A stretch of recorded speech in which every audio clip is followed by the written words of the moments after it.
السلام عليكم ورحمة الله وبركاته نحمده ونصلي على رسوله الكريم আমরা গত পর্বে তাজকিয়া কি জিনিস এই অধ্যায়ের অনেকগুলো পয়েন্ট পড়েছি। আজকে এই পর্বে আমরা ৬টি পয়েন্ট নিয়ে আলোচনা করব। সে ৬টি পয়েন্ট কি কি? প্রথম নম্বর পয়েন্টটি হলো অন্তরে সূক্ষ্ম শক্তি রাখা হয়েছে। দ্বিতীয় পয়েন্টটি হলো অন্তরে ভালো খায়েশ জাগ্রত হওয়া উচিত।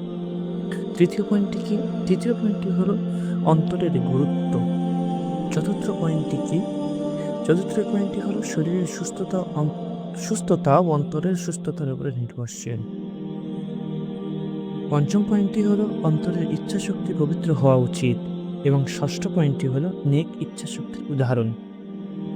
এই ৬টি পয়েন্ট আলোচনা করে আজকে পর্ব শেষ করব এবং পরের পর্বে ইনশাআল্লাহ তাআলা এই তাজকিয়া কি জিনিস এই অধ্যায়টা শেষ করে দেবো। আর কিছু পয়েন্ট আছে, শেষ করে দেবো ইনশাআল্লাহ তাআলা।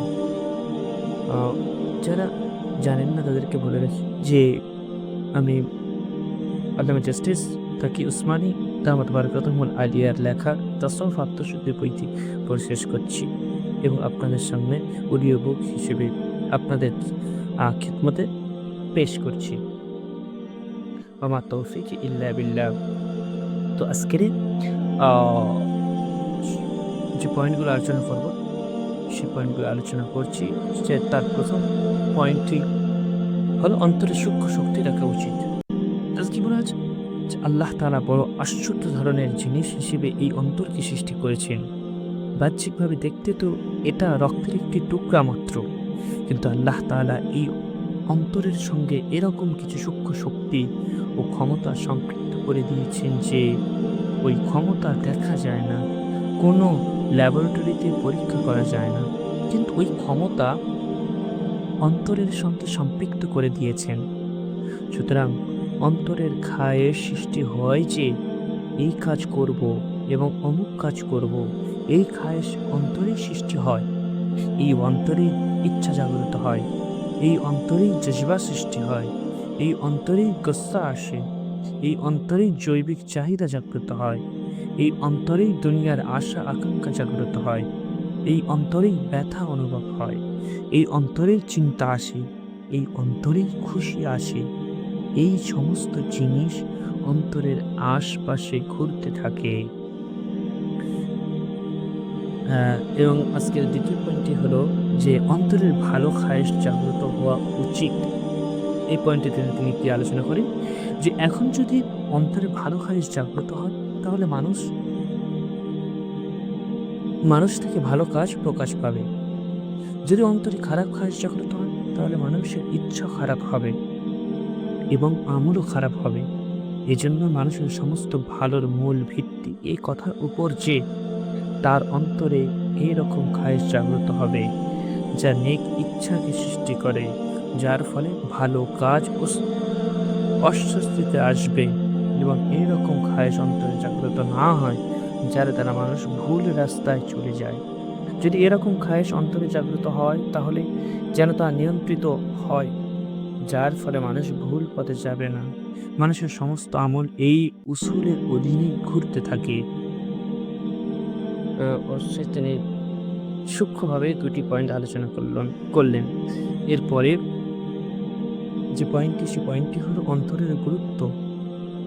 সেখানে তিনি বলেন এই কারণে নবী করিম সাল্লাল্লাহু আলাইহি সাল্লাম এক খুতবায় ইরশাদ করেছেন যে ইল্লা আন্না ফিল জাসাদি মুযগাতুন ইযা সালাহাত সালাহাল জাসাদ কুল্লুহু ওয়া ইযা ফাসাদাত ফাসাদাল জাসাদ কুল্লুহু ইল্লা ওয়াহিয়াল কলব। অর্থাৎ মনোযোগ সহকারে শোনো, নিঃসন্দেহে শরীরের মধ্যে গোশতের এমন একটি টুকরা আছে, যদি এটা ঠিক হয়ে যায় তাহলে সমস্ত শরীর ঠিক হয়ে যাবে, যদি এটা খারাপ হয়ে যায় তাহলে সমস্ত শরীর খারাপ হয়ে যাবে। এই হাদিসটা আছে সুনানে কুবরা লিল বাইহাকি, হাদিস নম্বর ১০,১৮০ নম্বর হাদিস, খণ্ড নম্বর ৫, পৃষ্ঠা নম্বর ২৬৫। আরও বিভিন্ন হাদিস আছে, সেদিকে যাচ্ছি না। অতঃপর বলেন, মনোযোগ সহকারে শোনো, তা হলো অন্তর। জাস্টিস আল্লামা জাস্টিস তাকি উসমানী দামাত কথা বলছেন। হাদিসটা হয়ে গেল যে তাহলে সমস্ত শরীর খারাপ হয়ে যাবে, এই পর্যন্ত হাদিস হলো। তারপর তিনি বলছেন, জাস্টিস রহমতুল্লাহ আলী বলছেন, মনোযোগ সহকারে শোনো, তা হলো অন্তর বা কল্ব। আল্লাহ তাআলা ওই অন্তরকে বড় আশ্চর্য ধরনের করে সৃষ্টি করেছেন যে মানুষের বাহ্যিক জীবন ও এর উপরে নির্ভরশীল, এবং ভেতরগত ভালো খারাপ ও এর উপরে নির্ভরশীল। শারীরিক সুস্থতা অন্তরের উপরে নির্ভরশীল হওয়া।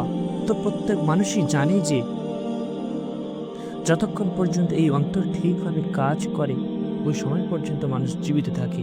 এই অন্তর মানুষের জন্ম থেকেও পূর্বে নিজের কাজ শুরু করে দেয় এবং মৃত্যু পর্যন্ত তার কাজ চলমান থাকে। এটা কখনো ছুটি পায় না, তার কাজে কখনো বিরতি আসে না, তার কখনো বিশ্রামের সুযোগ হয় না।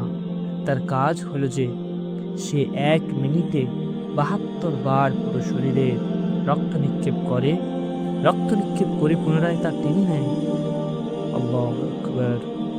এখানে যে অন্তর কথা বলা হয়েছে, এটা সায়েন্টিফিক দিক থেকে দেখলে এটাকে হৃৎপিণ্ড বলা হয়। যেমন হৃৎপিণ্ড ৭০ বারের অধিক প্রতি মিনিটে আমাদের শরীরের প্রত্যেকটি অঙ্গ প্রত্যঙ্গে রক্ত ছাড়ে এবং সেই রক্ত আবার পুনরায় টেনে নেয়। এই রক্তের এই রক্ত এই ছাড়া, টানা এবং ছাড়া, এর মধ্যে যদি সামান্য ত্রুটি হয়ে যায়, মানুষ ঠিক থাকতে পারবে না। তাহলে এখান থেকে বোঝা যায় আল্লাহ সুবহানাহু ওয়া তাআলা কত মহান, কত কুদরতওয়ালা। সুবহানাল্লাহ, আল্লাহু আকবার। যখন অন্যান্য অঙ্গ প্রত্যঙ্গ কাজ করা থেকে বিরত থাকে এবং অন্যান্য অঙ্গ বিশ্রাম গ্রহণ করে, উদাহরণস্বরূপ যদি মানুষ ঘুমিয়ে যায়, তাহলে ঘুমের সময় চোখের বিশ্রাম মেলে, কানের বিশ্রাম মেলে, শরীরের অন্যান্য অঙ্গ প্রত্যঙ্গ বিশ্রাম করতে থাকে। কিন্তু অন্তর ঘুমন্ত অবস্থায়ও তার কাজ করতে থাকে। এমনকি বেহুশ অবস্থায় অন্তরের কাজ চলমান থাকে। অবশ্যই এজন্যই যেদিন এই অন্তর বিশ্রাম গ্রহণ করবে, ওই দিন মানুষের মৃত্যু হয়ে যাবে এবং মানুষের জীবন শেষ হয়ে যাবে। অবশ্যই ঠিক। আল্লাহ তাআলা আমাদের কত নিখুঁতভাবে সৃষ্টি করেছেন, কিন্তু আমাদের মধ্যে আজ দাম্ভিকতা করে আছে। কারণ আমরা মনে করি এই পৃথিবীর বুকে যদি আমাদের কিছু টাকা পয়সা হয়ে যায়, কিছু যশ খেতে হয়ে যায়, তাহলে আমরা মৃত্যুর কথা স্মরণ করতে পারি না। আমরা মনে করি অনেক কিছু ব্যাপার, কিন্তু আল্লাহ সুবহানাহু ওয়া তাআলা আমাদেরকে বার বোঝান যে এই ছোট্ট উদাহরণটা দেখেন না, যে হৃৎপিণ্ড আমাদের শরীরে ১ মিনিটে ৬০ সেকেন্ডে ৭২ বার রক্ত ছাড়ে পুরো শরীরে, প্রত্যেক অঙ্গ প্রত্যঙ্গে ভেসে রক্ত টেনে নেয়। সুবহানাল্লাহ। এই সামান্য এই রক্ত টানা ছাড়ার মধ্যে যদি সামান্য আল্লাহ তাআলা যদি ত্রুটি হয়ে যায়, আমাদের কি অবস্থা হবে একবার চিন্তা করে দেখেন। আল্লাহ তাআলা আমাদের সবাইকে হেফাজত করুন। অথবা আজকের চতুর্থ পয়েন্টটি হলো, শরীরের সুস্থতা অন্তরের সুস্থতার উপর নির্ভরশীল। এই জন্যই এখানে কি বলছে, যে এই জন্যই নবী করিম সাল্লাল্লাহু আলাইহি সাল্লাম বলেছেন যে যদি অন্তর ঠিক হয় এবং সুস্থ সবল হয়, তাহলে পুরো শরীর সুস্থ হয়ে যায়। এবং যেই দিন এই অন্তর অসুস্থ হয়ে যাবে, ওই দিন মানুষের শরীরের জন্য এর থেকে বড় অন্য কোনো মুসিবত হতে পারে না। এজন্য কোনো এক কবি বলেছেন যে কোনো অসুস্থতা অন্তরের অসুস্থতার সমপর্যায়ের নয়, এটা হলো অন্তরের বাহ্যিক অবস্থা। অথবা আজকের পঞ্চম পয়েন্টটি হলো, অন্তরের ইচ্ছা শক্তি পবিত্র হওয়া উচিত। সেখানে কি বলেন, অন্তরের ভেতরগত অবস্থা এই যে আল্লাহ তাআলা এই অন্তরের মধ্যে সূক্ষ্ম ক্ষমতা সৃষ্টি করেছেন, যার ফলে খায়েশ সৃষ্টি হয়, জজবা জাগ্রত হয়, যার মাধ্যমে ইচ্ছা শক্তি সৃষ্টি হয়। ওই সূক্ষ্ম ক্ষমতাগুলো যদি পবিত্র হয়, তাহলে মানুষের আমল ও পাক সাফ হবে। আর যদি ওই সূক্ষ্ম ক্ষমতা পবিত্র না হয়, বরং খারাপ ও দুর্গন্ধযুক্ত হয়, তাহলে আমল ও খারাপ হবে। নিশ্চয়ই যদি কোনো আমল বাহ্যিক দৃষ্টিতে ভালো মনে হয়, নেক আমল মনে হয়, কিন্তু অন্তরে ওই ইচ্ছা শক্তি এবং খায়েশ যা এই আমলকে অস্তিত্বে এনেছে সেটা পবিত্র না হয়, তাহলে ওই আমলও পবিত্র হবে না। অতঃপর আজকের শেষ পয়েন্টটি হলো, আজকের ৬ষ্ঠ নম্বর পয়েন্টটি হলো নেক ইচ্ছা শক্তির উদাহরণ। এত কিছু বললেন এই পয়েন্টে যে তিনি নেক ইচ্ছা শক্তির একটা উদাহরণ দিয়ে আরো ভালোভাবে বুঝিয়ে দিচ্ছেন আমাদেরকে, যে উদাহরণস্বরূপ এই সময়ে আমরা আল্লাহ তাআলার দয়া অনুগ্রহে জুমার নামাজ পড়ার জন্য একত্রিত হয়েছি। মানে যারা জানে না, যারা আমরা যারা জানি না যে প্রথম পর্বে আলোচনা হয়েছে, তিনি জুমার বায়ানে এই আলোচনাগুলো করছেন। কয়েক জুমা ধরে তিনি আলোচনা করছেন। তার উপরেই তিনি একটি বই লিখেছেন। যে তারপর কি বলেন?